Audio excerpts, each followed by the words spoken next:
Hollywood की movies शौक से देखने वाले लोग इस शख्स कैप्टन बारबरोसा से जरूर वाकिफ होंगे, जिसको पायरेट्स ऑफ द कैरेबियन समेत अक्सर हॉलीवुड मूवीज में एक इंतहाई अय्यार, नाकाबिले एतबार और लालची समुद्री डाकू की हैसियत से दिखाया गया। कैप्टन बारबरोसा दरअसल खिलाफत उस्मानिया के एक ज़हीन और बासलाहियत नेवल एडमिरल थे। फिर आखिर अमेरिका के फिल्मसाजों को इनसे इतनी नफरत क्यों हो गई जो पागलपन की इंतहाओं को छूने लगी। आइए आज हम आपसे इनकी असली शख्सियत का तारुफ कराते हैं। बारबरोसा खिलाफत उस्मानिया के ज़ेर असर एक ग्रीक गांव में पैदा हुए। उनके वालिद मिट्टी के बर्तन बनाने का काम किया करते थे।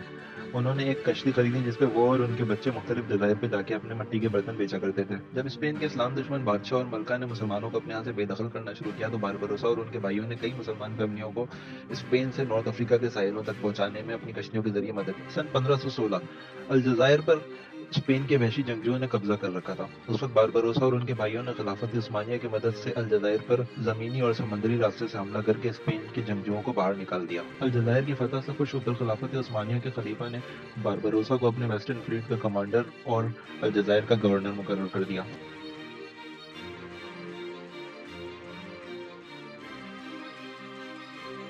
बारबरोसा क्रिश्चियन कुवैतों के लिए एक बड़ा खतरा बनते जा रहे थे, जिसे निपटने के लिए उस वक्त के पोप ने स्पेन, जेनुआ और वेनिस की बहरी कुवैतों पर मुश्तमिल एक होली लीग तैयार की, जिसकी कमान उन्होंने उस वक्त के मशहूर क्रिश्चियन एडमिरल एंड्रिया दोरिया के हाथ में दी। इस अलायंस का मकसद खिलाफत उस्मानिया की बहरी कुवत को खत्म करना था। स्पेन, जेनुआ और वेनिस की होली लीग 157 जहाजों पर मुश्तमिल थी, जिसके मुकाबले पर खिलाफत उस्मानिया के पास सिर्फ 122 जहाज थे, जिनकी कमान बारबरोसा के हाथ में थी। तारीख में इस जंग को बैटल ऑफ ट्रिनिडा के नाम से याद किया जाता है। अपनी कम तादाद के बावजूद खिलाफत उस्मानिया ने बहुत बेखौफी के साथ होली लीग का मुकाबला किया। इस जंग का अंजाम होली लीग की इबरतनाक शिकस्त के साथ हुआ। खिलाफत उस्मानिया के फौज ने होली लीग के 13 जहाजों को तबाह जबकि 36 जहाजों को अपने कब्जे में कर लिया, जिसके जवाब में होली लीग खिलाफत उस्मानिया को किसी जहाज को कोई नुकसान न पहुंचा सकी। रिबेजा की विक्ट्री खिलाफत उस्मानिया के लिए एक तारीखी फतह थी। इस फतह से अगले 30 साल तक के लिए मेडिटेरेनियन सी के एक एक इंच के ऊपर खिलाफत उस्मानिया की हुकूमत कायम हो गई।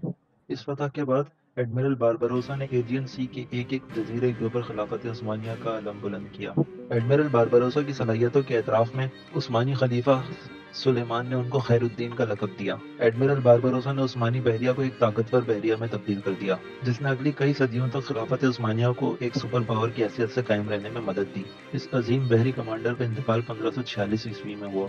दोस्तों, ये इस अजीम कमांडर की सलाहियतें थी जिनकी मदद से खिलाफत उस्मानिया कई बरसों तक एक सुपर पावर की हैसियत से यूरोप में अपना वजूद कायम रखे रही। और ये एडमिरल बारबरोसा की नहीं बल्कि इस्लाम की नफरत है, जो कि अमरीकी फिल्मसाजों को मजबूर करती है कि वो बारबरोसा की सलाहियतों का एतराफ करने के बजाय उनसे नफरत और हसद करें। अगर आपको ये वीडियो पसंद आई तो इसको लाइक करना ना भूलें और ऐसी मजीद वीडियोस देखने के लिए हमारे YouTube चैनल खान बिट्स को सब्सक्राइब करें।